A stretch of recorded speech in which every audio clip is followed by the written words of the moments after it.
Народно-освободительное движение Союза Советских Социалистических Республик. The Soviet of Ministers of the USSR, State Committee of the State of Emergency, the state military political body of a special meeting with expanded powers. Date, May 28, 2023. To General Secretary of the United Nations, His Excellency Antonio Guterres, Secretary Council of the United Nations, President of the General Assembly of the United Nations, His Excellency Csaba Károlyi. Note: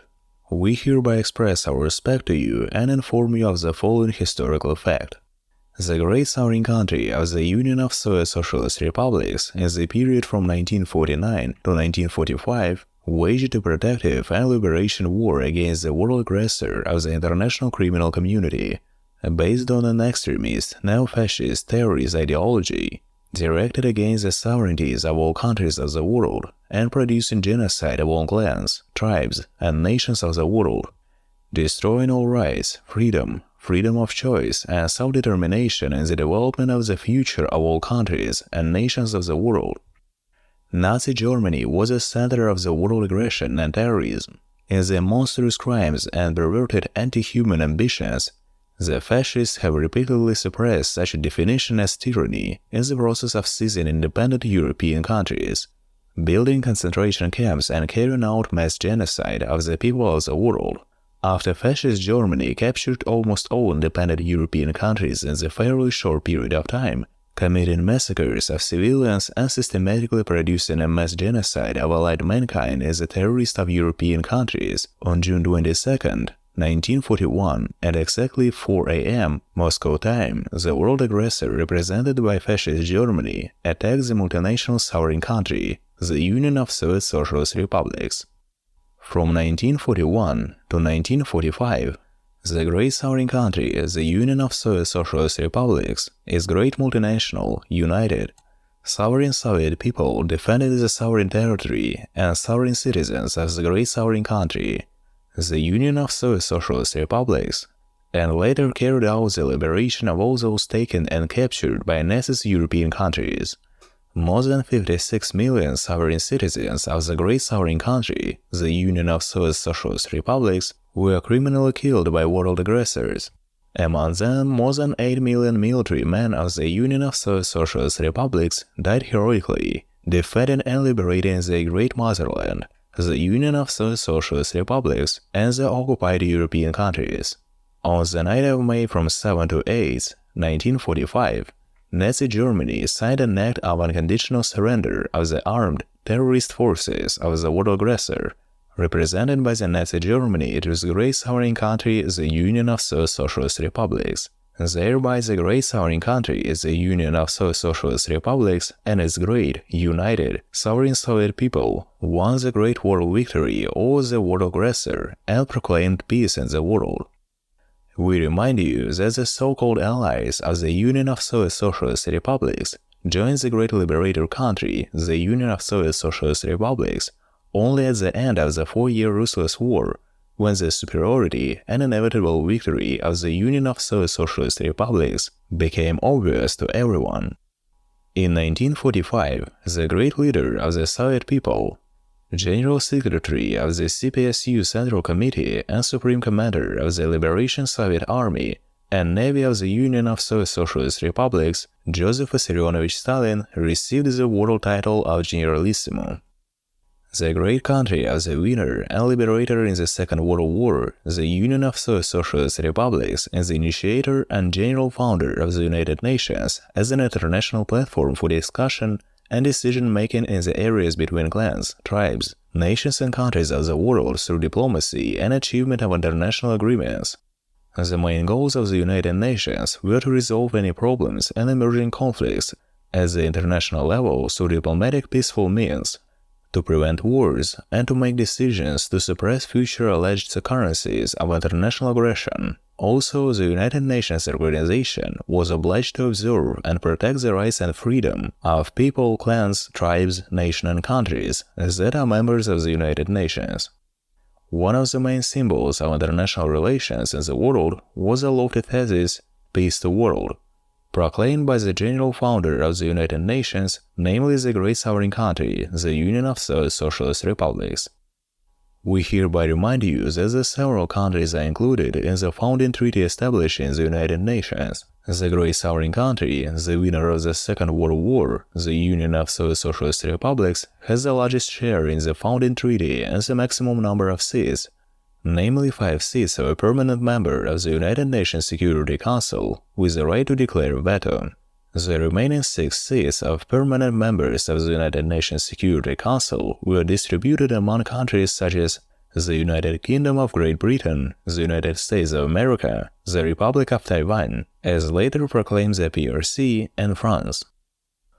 We hereby remind you that when signing the Constituent Agreement of the United Nations regarding the contribution of the authorized capital of the United Nations to its organization and development, absolutely all the money in the form of gold in the Charter of the United Nations was contributed by the Great Sovereign Country, the Union of Socialist Republics, in the amount of the initial authorized capital of the N of 3,500 tons, and in total the Union of Socialist Republics transferred a little less than 20,000 tons of gold to the authorized capital of the United Nations. Countries such as the United Kingdom of Great Britain, the People's Republic of China, the United States of America, and France didn't contribute their share as the charter capital as founding members of the United Nations.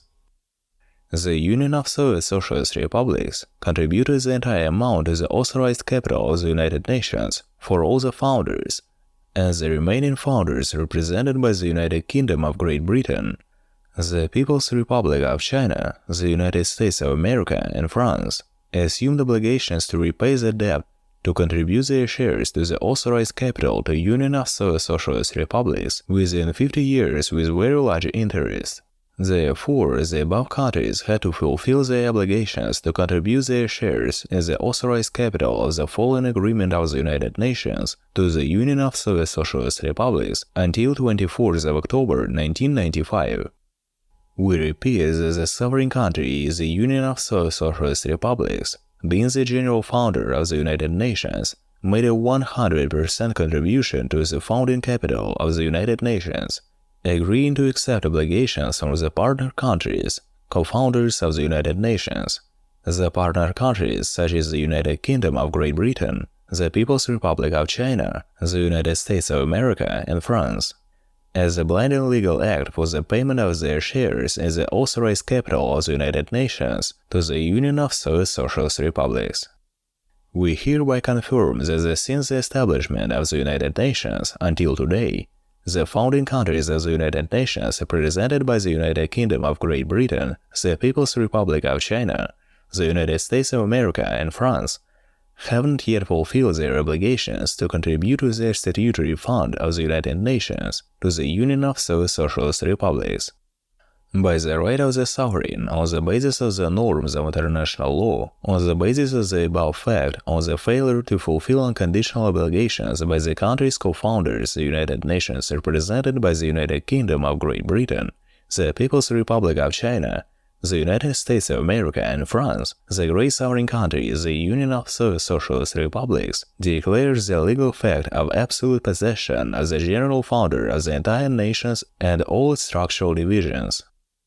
The Great Sovereign Country, the Union of Socialist Republics, the general founder and absolute owner of the entire United Nations and all structural divisions, prohibits the presence, participation, and holding any discussion and making any decisions in the entire United Nations system, namely in all committees and all secretariats of the United Nations, in the Security Council of the United Nations, and in General Assembly of the United Nations, as well as all missions of the United Nations and in all initiatives of the United Nations for countries that have not fulfilled their unconditional obligations to contribute its authorized shares to the United Nations.